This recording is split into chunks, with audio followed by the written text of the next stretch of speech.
You started this brewery. I mean, what came first? Was it the bicycles and the bicycling club? Did you need a place to go and drink beer after all of the rides?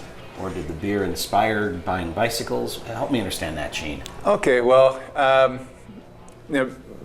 in 2009, before the craft brew explosion, right, there weren't any craft breweries in the area. There was some on the drawing board. There was a couple in St. Louis, but it hadn't blossomed yet. Right. I was always interested in craft beer, and we wanted a place to have a good hamburger and a good beer. A friend of mine was living in Portland, and he came home and he said, if you ever get a chance to buy the St. Nicholas Hotel, which is where the name really comes from. Oh! This building was always the St. Nicholas Hotel, okay. Had a bar. This room was the bar at we called it the St. Nick. And we knew that it would always be called the St. Nick, and that's why the name stayed St. Nick. That makes sense. So he said, if you ever get a chance to buy that building at the right price, it would make a great microbrewery. And my response was, what's a microbrewery? Mm-hmm. And he explained the scene in Portland at the time. And he said, it's going to take over the country. And I thought he was crazy. And but a few years later, the building became available because it was condemned, ready for demolition. The city didn't want to demolish the building. It was sold at a scavenger sale. And I bought it for $777, my lucky number. $777. Yeah, I could have got it for $600, but I bid $777 for luck. That's your lucky number. Yes, okay. sir. Why do you two think? Because we've heard this story at breweries across the Midwest.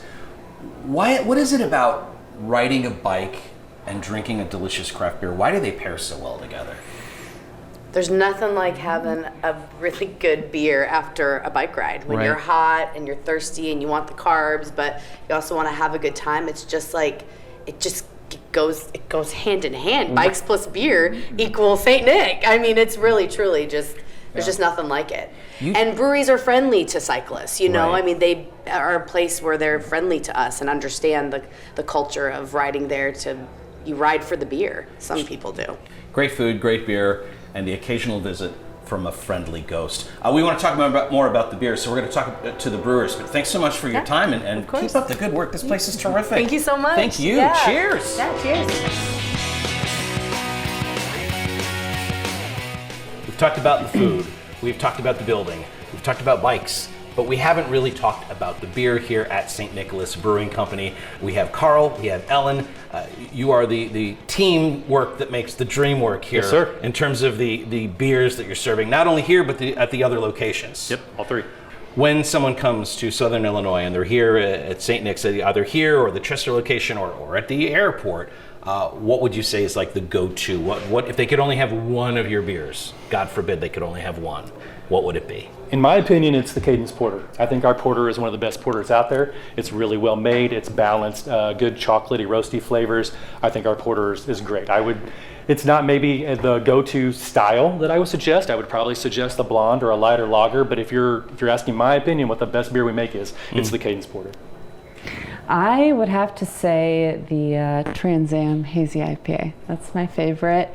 It's an excellent IPA, really clean, got a nice haze, some kind of tropical notes on there, really good, yeah.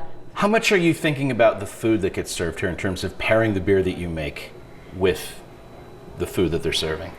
I think that we approach what we make in our tap list so it pairs really well with the food. I mean, we're brew pub, right? That's what we do. We make really good brew pub beer.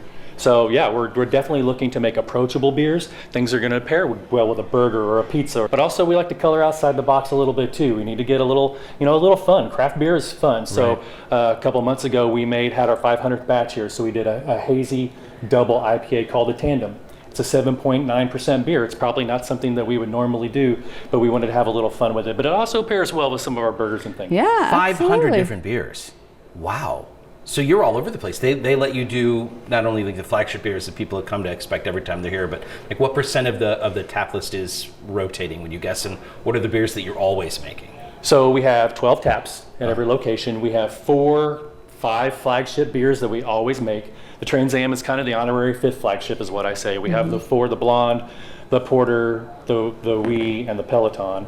But the Trans Am is almost always on. So the other 8 taps that we have, 7 to 8 taps that we have, are our seasonals, where we do rotate some seasonals in and out every year, but we get to have a little fun with it too and make up some great recipes. Either of you had any experiences with these ghosts that we're hearing so much about?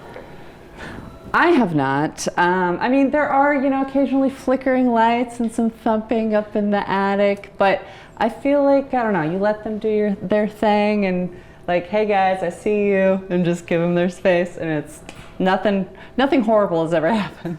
So it's never been menacing, but yeah. So the boss, like the beer is the boss, right? So a brewer's job is kind of never done. I'm here early mornings, I'm here late at night. So especially if I'm the only one in the building, yeah, you hear things go on upstairs, but you don't go up there and investigate.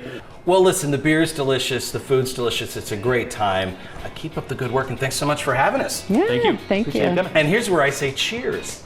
Cheers! Cheers. Cheers.